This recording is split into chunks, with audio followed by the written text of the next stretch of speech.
Oke, assalamualaikum warahmatullahi wabarakatuh. Di sini saya akan memaparkan tugas survei lalu lintas dari mata kuliah manajemen lalu lintas. Jadi yang pertama, tujuan survei saya ini ada untuk mengukur kinerja ruas jalan, di mana pengukuran kinerja sebuah ruas jalan ditujukan untuk mengetahui apakah jalan tersebut masih layak secara operasional ataukah tidak. Lalu untuk metode survei itu yang digunakan ada metode primer dan metode sekunder. Untuk primer sendiri digunakan untuk mencari data volume lalu lintas, kapasitas lintas ruas jalan, dan ada juga lebar jalan, lebar bahu jalan, dan lain-lain. Hanya saja untuk lebar jalan, lebar bahu jalan ini kita gunakan metode survei sekunder juga, yaitu dengan membandingkan survei primer dengan membandingkan data dari Bina Marga Kabupaten Boyolali. Selain itu untuk survei sekunder sendiri ada untuk seperti contohnya adalah jumlah penduduk.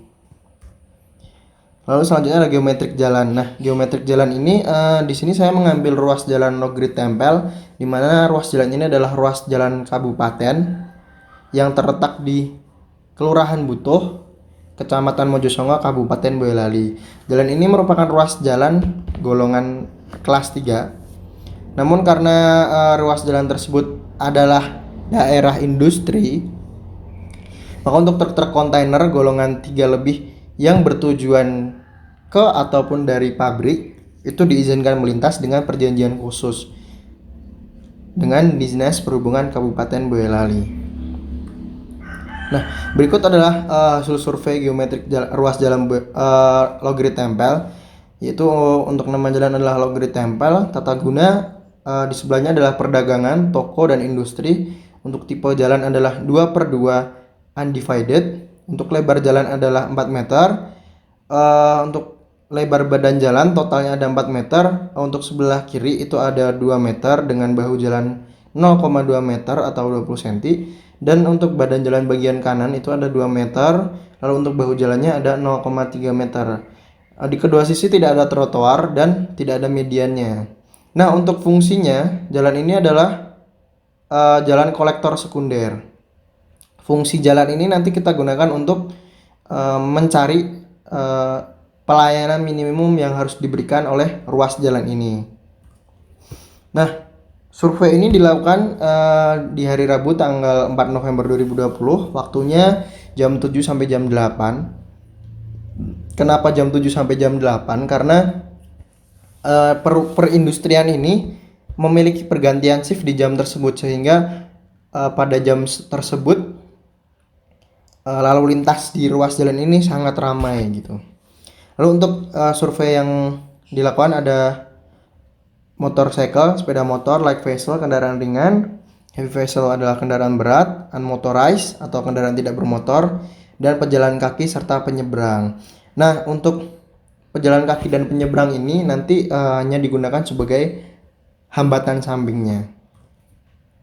Nah, ini adalah titik survei saya. Ini adalah ruas jalan yang disurvei dari titik ini, low grid, sampai di sini tempel. Kurang lebih jalan ini memiliki panjang 1,75 km. Ini adalah hasil survei selama 1 jam dengan range 15 menit. Ini untuk kendaraan berat, ini untuk kendaraan ringan, dan ini untuk sepeda roda 2 dan roda 3. Ini untuk kendaraan tidak bermotor, untuk pejalan kaki dan penyeberang. Nah, ini berikut adalah dokumentasi dari kegiatan-kegiatan survei. Nah, ini adalah kapasitas jalan. Nah, bagaimana sih cara mendapatkan kapasitas jalan? Jadi di sini saya sudah membuat acuan sendiri berdasarkan MKJI yang saya pisahkan, terkhususnya untuk ruas jalan perkotaan. Jadi perhitungan untuk ruas jalan perkotaan dan ruas jalan luar kota itu berbeda. Jadi di sini untuk ruas jalan perkotaan sendiri yang dihitung ada yang pertama, kapasitas itu dipengaruhi oleh faktor penyesuaian lebar jalan, terus ada faktor penyesuaian pemisah arah, lalu ada penyesuaian hambatan samping, lalu ada juga penyesuaian ukuran kota. Nah, ini yang menunjukkan bahwa ini adalah ruas jalan perkotaan. Ini adalah rumus dasarnya. Jadi kapasitas dasar ini akan dikalikan dengan semua faktor yang mempengaruhinya. Lalu untuk yang pertama ada kapasitas dasar. Berdasarkan tipe jalan, untuk ruas jalan negeri tempel ini adalah jalan dengan tipe 2/2 undivided. Jadi kita menggunakan kapasitas dasarnya yang ini, yaitu 2900. Kita masukkan 2900. Lalu untuk faktor lebar jalan, di sini ada 3 jenis. Kita menggunakan yang 2 lajur tak terbagi. Untuk total kedua arah itu 5 meter atau di bawahnya. Nah, untuk total lebar kedua arah 5 meter atau di bawahnya kita menggunakan konstanta 0,69. Lalu yang selanjutnya di sini ada faktor penyesuaian pemisah arah.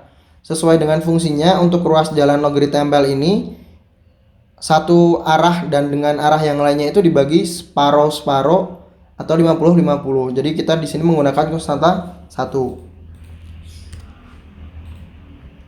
Selanjutnya untuk penyesuaian hambatan samping, faktor hambatan samping. Nah, untuk hambatan samping ini di MKJE dijelaskan bahwa di sana ada 5 golongan, ada sangat rendah, rendah, sedang, tinggi, dan sangat tinggi. Nah, cara mengidentifikasi kelas hambatan samping ini bisa menggunakan 2 cara, yaitu yang pertama untuk jumlah berbobot kejadian, yang kedua ada kondisi khusus. Nah, untuk perhitungan saat ini saya menggunakan kondisi khusus, di mana untuk ruas jalan ini adalah daerah komersial dengan aktivitas sisi jalan yang tinggi, di mana bisa dilihat dari penyeberang jalan dan pejalan kaki yang lumayan banyak, dan di sisi kanan kiri yang banyak industri dan pertokoan. Nah, di sini untuk tipe jalan 2/2 undivided dengan kelas hambatan tinggi dan faktor lebar bahu jalannya ini kurang dari 0,5. Di sini menggunakan konstanta sebesar 0,84.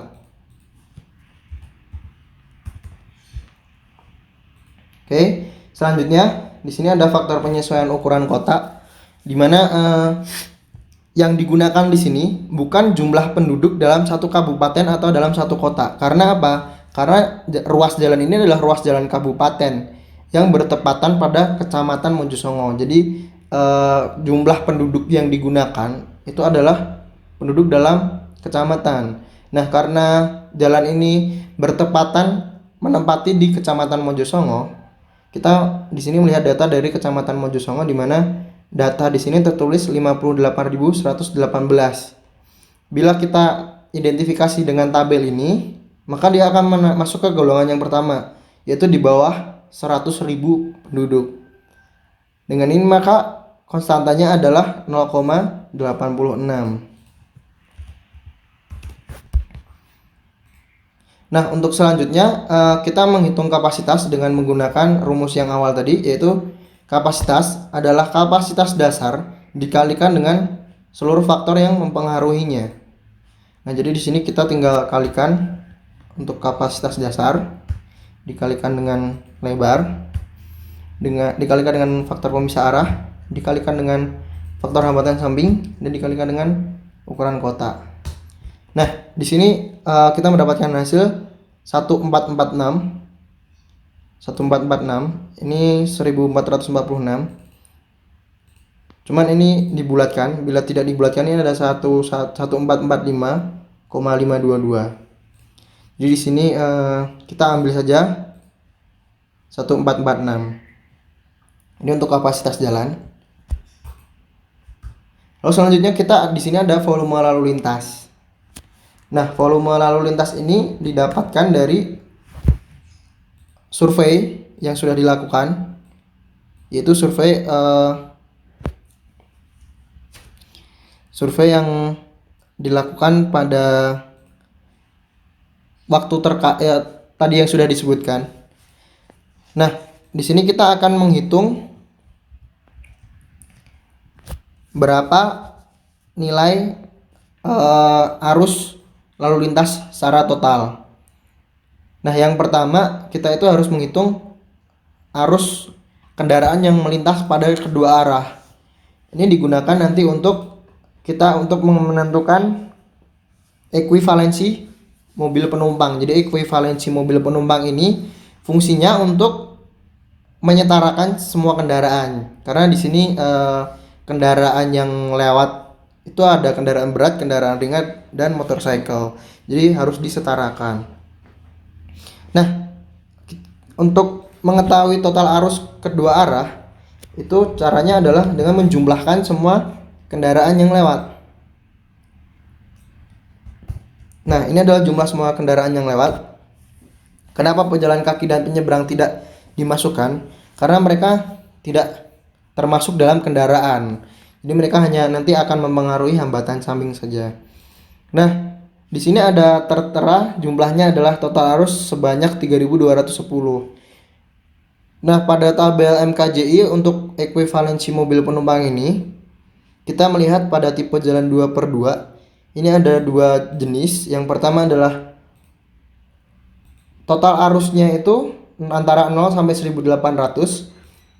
Dan yang kedua adalah di atas 1.800. Jadi berdasarkan total arus ini kita gunakan yang di atas 1.800 karena di sini tadi 3.210. Lalu kita masukkan ekuivalensinya, yaitu dimana di sini untuk heavy vehicle itu ada 1,2 dan untuk motorcycle itu 0,35. Mengingat tadi untuk lebar jalurnya itu kurang dari 6 meter. Kita input di sini. Jadi untuk kendaraan berat itu 1,2 dan untuk light vehicle itu tetap nilainya 1 karena dia yang dijadikan acuannya, dan untuk motorcycle ini 0,35. Lalu setelah itu kita tinggal masukkan jumlah total dari hasil survei. Jadi untuk heavy vehicle kita jumlahkan dengan heavy vehicle, dan untuk light vehicle juga kita jumlahkan dengan light vehicle, dan untuk motorcycle kita masukkan juga. Nah, kenapa untuk unmotorized ini tidak digunakan? Karena dia tidak kendaraan bermotor dan dia di EMP itu dianggapnya adalah 0, nilainya adalah 0. Lalu kita akan mencari total volume. Total volume ini satuannya adalah SMP, yaitu dimana keterangannya adalah satuan mobil penumpang. Di sini caranya kita tinggal mengkalikan antara kendaraan yang melintas dengan EMP-nya.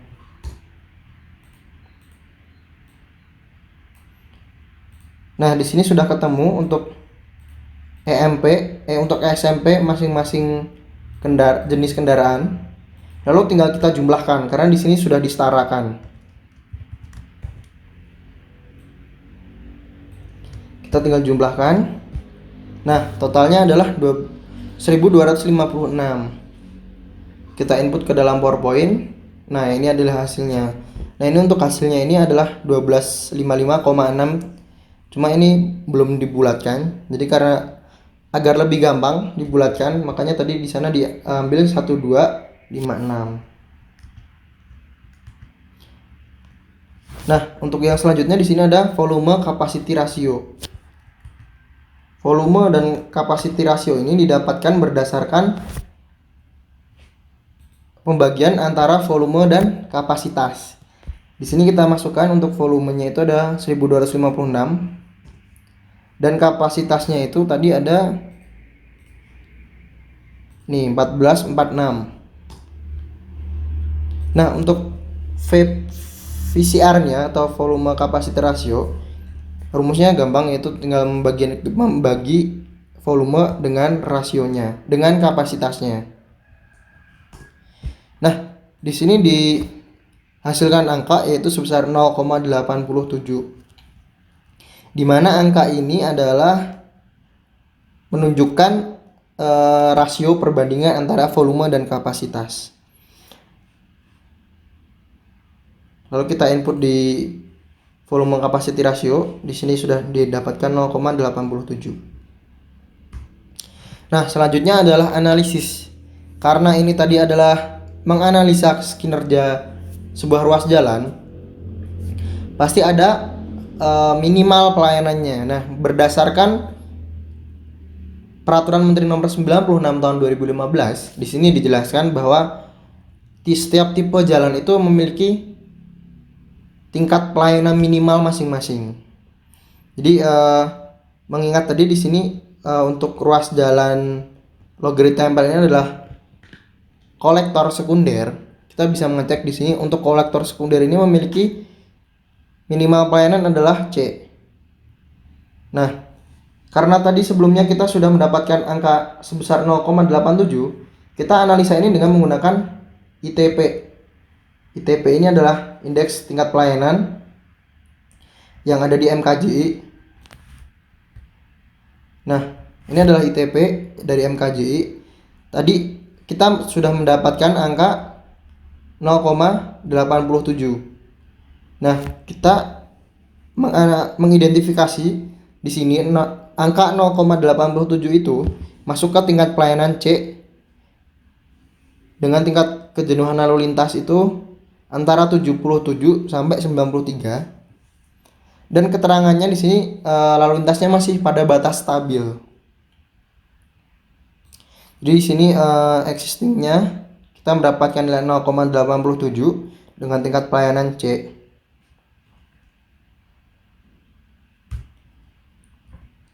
Jadi untuk ruas jalan ini itu masih bisa dianggap layak operasional.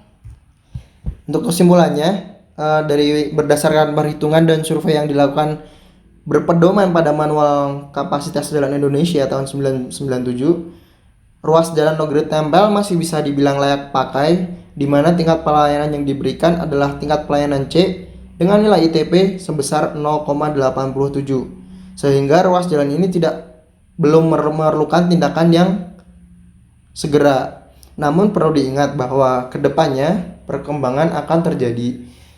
Jadi mungkin kedepannya perlu dilakukan survei lalu lintas kembali untuk melakukan perencanaan lalu lintas dan juga pengukuran lalu lintas kinerja jalan secara rutin, agar pada ruas jalan ini tidak terjadi kemacetan dan kita bisa memprediksi